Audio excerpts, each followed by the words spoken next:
제가 오늘 아침에 교회를 오면서 조금은 흥분된 마음이 있었습니다.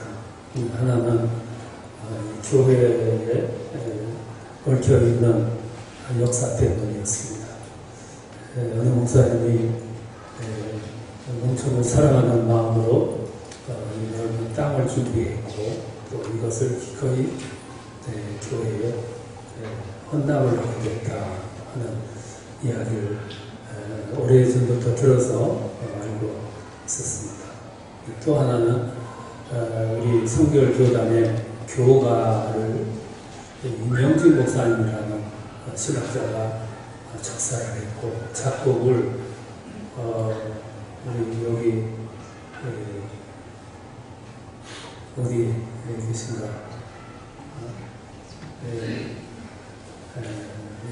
나오신 선생님이 또 작곡을 하셔서 생존에 계신다라는 얘기를 듣고 저는 좀 젊어서 잘 몰랐는데 꼭 만남해야지 그런 마음을 가지고 맡았습니다. 또 이 교회를 잠시 다녀가셨던 박노원 목사님이 또 제 후임으로 신촌성교회 담임 목사로 지금 사역을 하고 있습니다. 그래서 교회에 대한 이야기를 많이 들으면서 한번 좀 가봤으면 했는데 오늘 오게 돼서 참 흥분된 마음 좀 가지고 맡았습니다. 와서 보니까 또 오늘 교회들이 너무 쉽게 예전을 걷어버렸는데 아직도 이 교회 예전을 그대로 따라서 전통을 소중히 여기는 걸 보니까 예배가 묵직한 느낌을 또 받게 돼서 참 감사하고 찬양대의 찬양도 아주 내려왔습니다. 오늘은 오순절 후 12번째 주일인데 성서 일과에 맞춰서 오늘 본문을 선정했습니다. 오늘 본문은 요한복음 6장인데요. 요한복음 6장 서두를 보면 오병이어 기적을 행하는 기사가 나옵니다. 그리고 한 사람, 성경에 5,000명이라고 했지만 더 많은 사람들이 그날 떡을 먹게 됐습니다. 다음 날 예수님이 다른 행선지로 가셨지만 사람들은 그곳까지 많이 찾아왔습니다. 왜 찾아왔냐 하면은 어제 떡을 많이 얻어먹었기 때문에 오늘도 뭔가를 기대를 하고 왔을 거예요. 그런 그들을 보고 예수님이 말씀하시기를 너희가 오늘 내게로 찾아온 것은 먹고 배불렀기 때문이다. 그렇게 말씀하시고 말씀하기를 나는 생명의 떡이다. 이렇게 말씀을 했습니다. 생명의 떡이라고 하는 말씀은 나는 영생의 주인이고 또 너희들이 기다리는 메시아이고 하나님의 아들이다. 이제 그런 말씀이죠. 그러면서 말하기를 누구든지 내게 오면 목마르지 않고 배고프지 않고 죽지 아니하리라. 그렇게 말씀을 하셨어요. 우리는 이 말씀의 의미를 잘 압니다. 왜 아냐면은 성경을 통해서 많이 공부했고 들었기 때문에 잘 아는 말씀이에요. 근데 그 당시 지휘자들을 비롯해서 사람들은 예수님이 이렇게 말씀하셨지만 이게 무슨 말씀인지를 몰랐습니다. 모르는 이유가 몇 가지가 있는데 그 중에 하나가 선입견 때문입니다. 사람들은 자기 앞에 서 있는 젊은이 예수를 너무 잘 알았어요. 왜 그러냐면 그는 우리 동네 청년이었기 때문에. 그리고 사람들은 그의 어머니도 알았고 아버지도 알았습니다. 혹시 자기 앞에 서 있는 예수님이 그 동네에서 지체 높은 집의 아들이었더라면 혹시 몰랐는데 가장 가난한 집의 아들이었고 볼품없는 목수의 아들이었습니다. 근데 그가 오더니 자기들을 가르친다고 나섰어요. 그러니까 사람들이 말하기를 아니 저게 목수의 아들이 아니냐, 그 가난한 집 그 자손이 아니냐, 그렇게 이야기를 합니다. 이게 선입견이죠. 선입견은 참 무섭습니다. 때로 선입견은 사람의 눈을 어둡게 하고 분별력을 잃게도 합니다. 자기들 앞에 지금 보화가 있는데 그 보화가 뭔지를 몰랐습니다. 선입견 때문이었죠. 두 번째는 선지식이 없었기 때문이죠. 우리는 예수님을 잘 압니다. 왜 어떻게 하냐면 성경을 통해서 알고 성경 공부를 통해서 많이 합니다. 그리고 설교를 너무 많이 들기 때문에 선지식이 있지만 당시 사람들은 예언서를 통해서 들었을 뿐 예수에 대해서 구체적으로 알지를 못했습니다. 근데 그 예수가 눈앞에 이렇게 탁 나타났는데도 불구하고 사람들은 그를 정확하게 이해를 하지를 못했습니다. 예수님은 그들에게 내가 너희들이 기다리는 메시아요 생명의 주인이고 하나님의 아들인 것을 믿게 해주려고 말을 해도 모르니까 보여주려고 했었습니다. 그래서 기적을 많이 베풀었어요. 어제도 오병이어 기적을 행했고 병자들을 고쳤고 병자도 그냥 병자가 아니고 원초적인 질병자들이었습니다. 태어나면서부터 걷지 못한 사람, 보지 못한 사람, 말하지 못한 사람, 그리고 누구도 고칠 수 없는 나병 환자. 그때 당시 사람들이 통용하는 말이 있었는데 나면서부터 걷지 못한 사람, 듣지 못한 사람, 보지 못한 사람, 나병 환자. 이 사람들을 고치는 사람은 메시아다. 그렇게 사람들이 알았습니다. 그래서 예수님이 그들을 고치는데 누굴 고쳤냐면 그런 사람들만 고쳤습니다. 어제도 오병이어를 행했습니다. 38년 된 병자도 고쳤고 왕의 신하의 아들도 고쳤고 물로 포도주를 만들었습니다. 그 의미는 그런 기적을 행하는 의미는 뭐냐면 내가 바로 생명의 떡이야. 하나님의 아들이야. 메시아야. 예언서에 말씀됐고 예언되어 있는 그분이 바로 나야. 이거를 과시하기 위해서 믿게 하기 위해서 기적을 행한 거죠. 예수님의 기적을 행하시려고 했던 이유는 믿게 하려고. 그 예수님은 사람들에게 답안지를 다 보여줬습니다. 내가 그 사람이야. 내가 그 메시아야. 그래서 예수님이 고쳤습니다.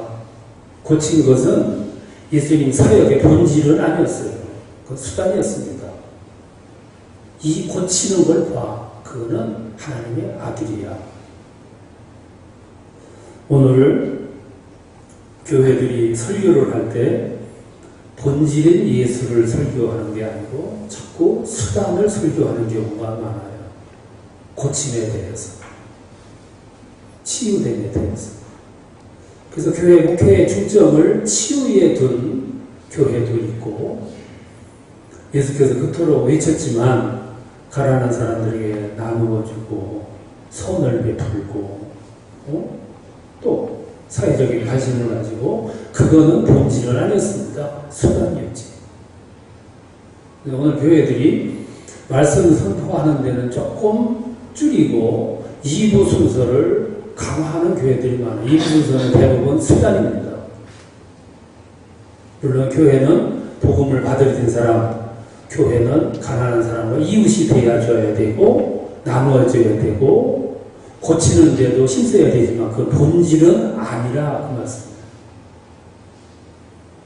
오늘 하도 교회가 비난받으니까 그 사회의 인정을 받으려고 사회 프로그램을 많이 강조를 하다 보니까 상대적으로 말씀이 축소가 되는 거예요.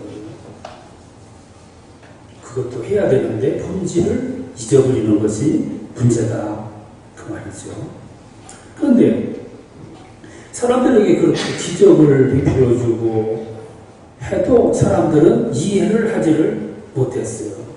보고도 몰랐습니다. 떡을 얻어먹었고 병을 고쳤고 눈을 떴고 걸었으면서도 그분이 예수님을 몰랐어요.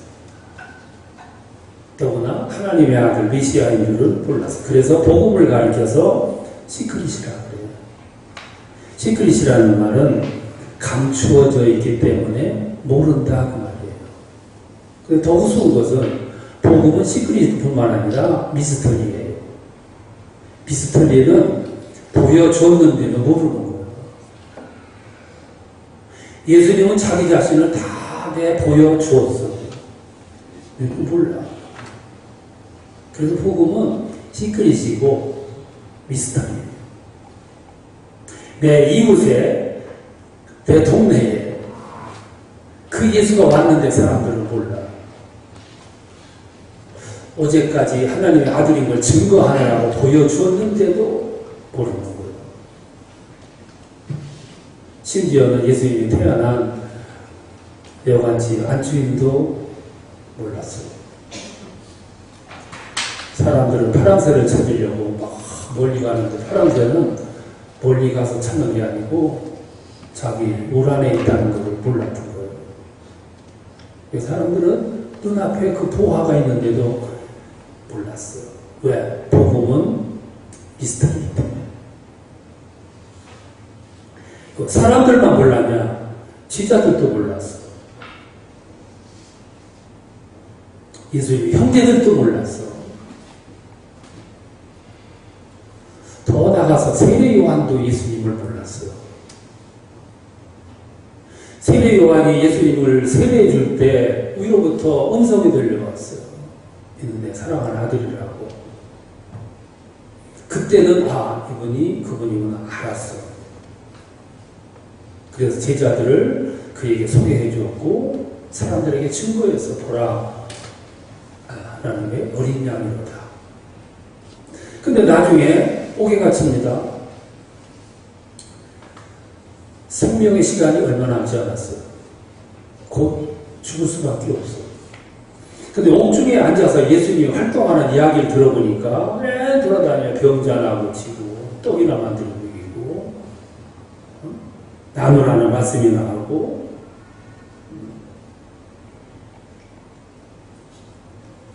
원수로 살아가라고 하고 아니 지금은 혁명할 때고 개혁할 때고 1차 성전에 들어가서 개혁하듯이 막 이렇게 해야 되는데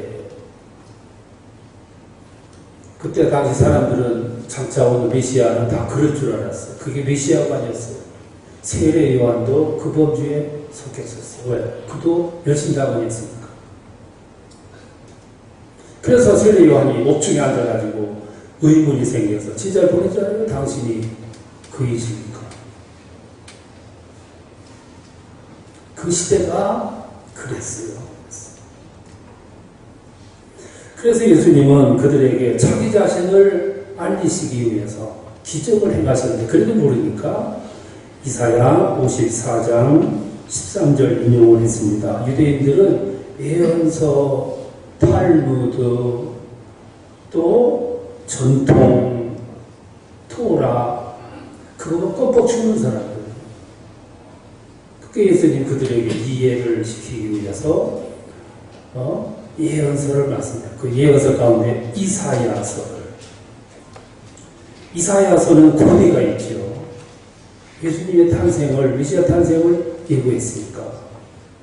그들에게 말씀하셨습니다. 54장 13절에서 아버지께 보고 배운 사람은 다 내게로 올 것이다. 근데 요한복음 6장 41절에 보면 그들이 숨을 그렸다 그랬어요. 그렇게 얘기했는데도 무슨 말인지를 모르는 거예요. 아버지께 보고 배운 사람은 다 내게로 올 것이다. 근데 모르는 거예요. 그래서 미스터리다. 그래서 예수님이 병행구 성경 오늘 성서 일과에 보면 병행구를 3곳을 추천을 했어요. 시편 130편 말씀입니다. 이거는 자기 자신과 민족을 위한 그런 참회의 시입니다. 예수님 시대 민족의 앞날은 암담했습니다. 로마의 지배가 장기화됐어요. 백성들이 미래가 없으니까 탄식을 하면서 보내요. 그때 오실 메시아를 사람들은 기다렸어요. 고대했습니다. 무슨 심정으로 고대했냐면은 그 6절 말씀 보면 파수꾼이 아침을 기다리는 심정으로 기다렸다 그랬어요. 군대 갔다 오신 분 아실 거예요. 불침번을 쓰는데 불침번은 밤새도록 불침번하다가 아침 오기를 그렇게 기다려요. 아침 해가 뜨기를 얼마나 기대했는지 몰라. 그 심정으로 메시아의 도래를 기다렸다 그 말이에요. 근데 그 시대에 뜻이 있었던 사람 두 사람을 성경은 추천해서 말씀합니다. 마치 파수꾼이 아침을 기다리는 것 같은 심정으로 그 시대의 메시아의 도래를 위해서 기도했어요. 그 중에 한 사람이 시므온. 시므온은 라피 힐렐의 아들이었고 가말리엘의 아버지였다고도 그래요. 그는 당시 말라기 선지자가 마지막 예언을 한 이후에 400년 동안 계시가 없었어요. 암흑 시대예요. 묵시가 없었어요. 꿈도 없었고 기대도 없었고 하나님의 말씀도 없었어요. 그때 시므온이라는 사람이 골방에 앉아서 매일같이 금식하며 기도해요. 메시아의 도래를 위해서, 하나님의 계시가 다시 주어지기 위해서, 이 백성들에게 꿈이 주어지기 위해서 기도해요. 성경은 시므온을 말씀하고 또 한 사람을 말했는데 여성이에요. 안나라고 하는 여성인데 이 안나의 내용을 보면 아셀 지파의 비누엘의 딸이라 이렇게 소개했어요. 아셀 지파는 누구냐면 야곱의 8번째 아들이에요. 예수님 당시 이스라엘 민족은 남북으로 갈라졌었잖아요. 북이스라엘이 10지파 아수리에 멸망을 해가지고 다 흩어져 버렸어요. 남왕국은 유다 지파하고 베냐민 지파만 2지파만 지금 남아 있었어요. 그 지파가 이스라엘을 대표하고 있었어요. 그런데 이 안나가 누구냐면 그 흩어진 지파의 딸이었어요. 야곱의 12아들 가운데도 아셀 지파 같은 거는 이름도 없었어요. 초대 아들이니까.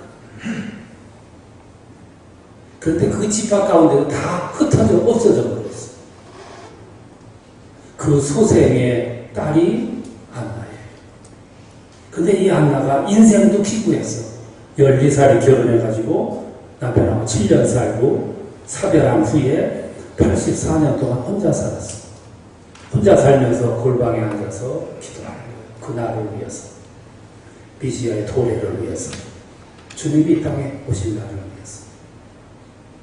성경은 그 시대에 가장 보잘것없는 한 여성을 이렇게 세워서 이 세상을 고발하는 거예요. 누굴 고발하냐? 마땅히 이런 기도를 해야 할 제사장들, 바리새인들, 그 시대의 기득권자들은 낮잠을 자고 있고 깊은 잠을 자고 있고 가장 보잘것없던 비천한 여인이 그 시대를 위해서 기도하고 있어요. 그냥 기도가 아니고 금식하며. 제가 신앙생활하다가 제일 어려운 것이 뭔가 하고 발견했는데 그게 금식이었어요. 살 빼기 위해서 금식할 때는 억울한 게 없는데 교회에서 사순절 때 고난주간에 금식하라면 한 끼 금식하는 게 그렇게 억울해요. 근데 거의 매일같이 금식하며 기도했어. 누가? 가장 보잘것없는 그 시대에 알아주지 않는 아셀 지파의 안나라는 여인이. 두 번째 평행부는 에베소서 4장을 읽은 25절 말씀. 그러면 메시아가 오심을 기다리는 모습은 어떤 모습이어야 될까? 메시아의 도래를 소망하는 사람의 자세는 뭘까? 에베소 4장 25절에서 말씀하는 그런즉 거짓을 버리고 이웃과 더불어 서로 지체가 되라. 분을 내어도 죄를 짓지 말고 도둑질하지 말고 성령을 근심하게 하지 말라. 당시 에베소는 어떤 도시였냐면 온갖 인간의 욕망과 거짓과 음란이 난무하던 도시였어요. 에베소에는 아데미 신전이라는 여신전이 하나 있었어요. 큰 신전. 거기에 사제는 창부들이었어요. 그 신전의 제의를 행한 후에는 그 안에서 음란 파티가 열렸어요.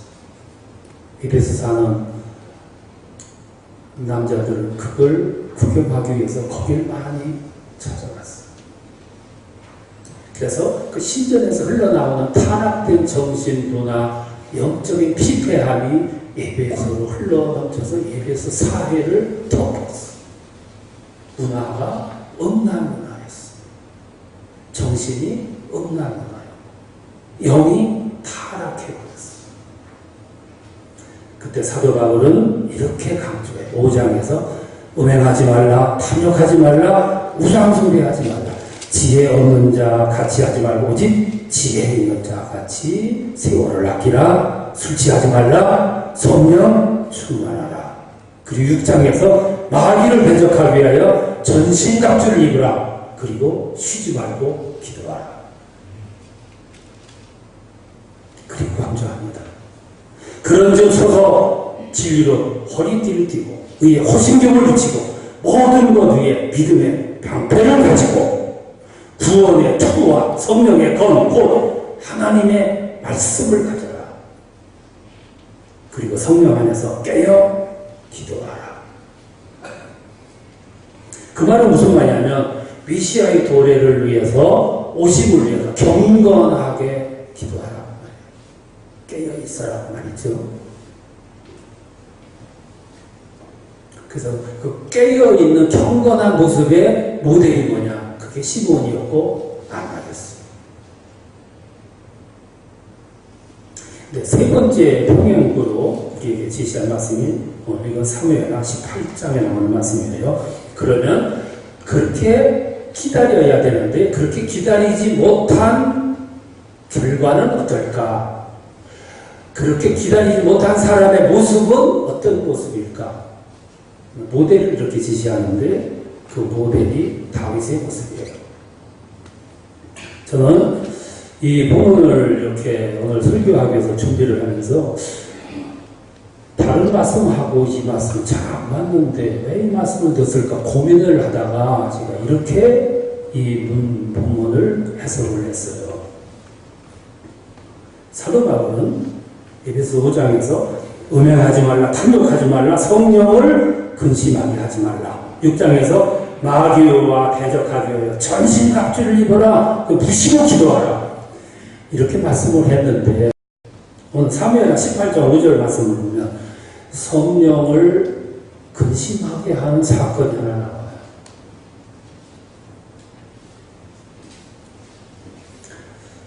다윗이라고 하는 사람은 성군이고 이스라엘이 흠모하는 역대 왕인데 다윗이 사도 바울이 제시했던 그 말씀대로 그 시대를 그렇게 살았더라는 다윗은 완벽한 사람이었어요. 흠잡힐 데 없는 완벽한 사람이었어요. 근데 역시 다윗도 인간이다 하는 부분이 바로 이 부분. 어느 날 아들이 압살롬이 반란을 일으켰습니다. 현대말로 보면 쿠데타를 일으켰어요. 그리고 아버지를 죽이려고 반란군을 끌고 왕국을 침입해옵니다. 그때 아버지는 창피하고 부끄럽고 분노스럽고 그래서 신하들과 함께 도망을 가는데 성경 표현을 보면 맨발로 울면서 가니라 그랬어요. 여기서 다윗이 울면서 가요. 다윗이 또 한 번 울어요. 이제 반란군이 지나게 돼가지고 압살롬이 죽어 비살돼. 그 소식을 다윗이 들었습니다. 듣고 나서 다윗이 뭐라고 그러냐면 또 울어요. 내 아들 압살롬아, 내 아들 압살롬아, 차라리 내가 너를 대신해서 죽었더라. 그리고 울어. 다윗이 2번 우는데 무슨 심정 가지고 울었을까? 저는 그냥 울었다는 표현보다는 다윗이 통곡했어. 도망갈 때도 통곡했고 아들이 죽었다는 소식을 듣고도 통곡을 했어. 왜 통곡했을까?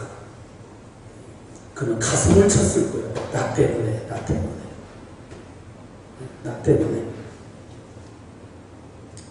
모두 내 죄 때문이야.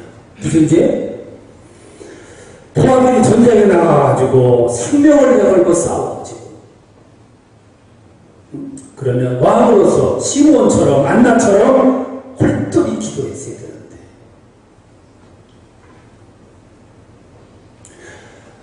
도와들은 나가서 생명을 걸고 전투 중인데 왕이 나는 바리새인처럼 감각 없이 잠을 자고 있어.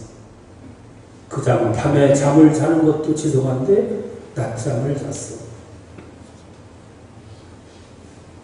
그것도 모자라 낮잠을 일어나서 우리 아이 아내를 탐욕을 해가지고 끌어다 동침을 해.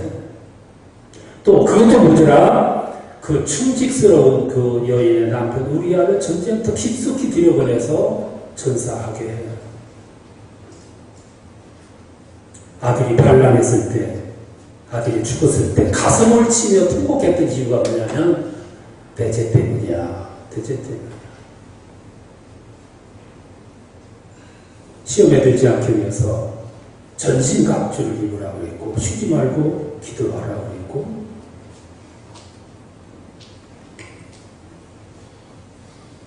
통곡한 거지. 예수님이 세상에 오신 떡이라고 하는 것을 우리는 참 은혜로 믿고 감사해요. 예수님은 생명의 떡으로 오셨어. 그에게는 생명이 있고 생수가 있고 영생이 있어. 그걸 가지신 그분 눈앞에 나타났어. 근데 사람들은 몰라요. 모르게 해서 안타까운 심정 가지고 막 기적을 행해. 보면 믿을까봐. 아니까 그들이 그렇게 소중히 여기는 예언서를 통해서 말씀을 해. 그래도 몰라. 나중에는 십자가를 져서 죽어. 그러면 알까? 죽었는데도 몰라. 그래서 복음은 시크릿이고 미스터리야. 숨겨져 있어서 모르고 보여줬는데도 몰라. 오늘 감사한 것은 이 힘을 우리들이 깨닫게 된 것이 감사하고 또 그 많은 사람들은 내가 알고 믿게 된 것이 감사하고 더 감사한 것은 믿고 아는 수준에서 끝나지 않고 내가 주님을 위해서 살아가는 사람이 되었다는 것이 감사합니다.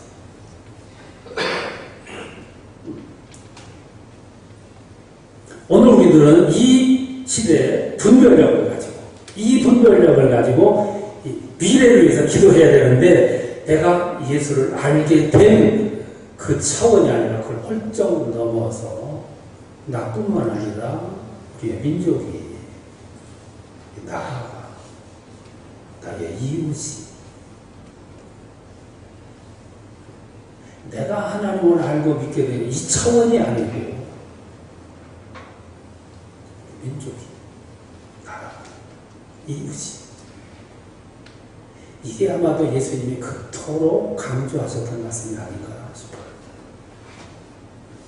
오늘 이 주일 성찬을 받으면서 우리 자신을 한 번 더 깊이 돌아보시면서 주께서 외치시는 이 말씀을 가슴에 담고 돌아가셔서 한 주간 동안 고민도 하시며 생각도 하시며 또 한편 내가 그 주님을 알게 된 것을 감사하면서 승리롭게 살아가시는 여러분들 되시기를 축원합니다.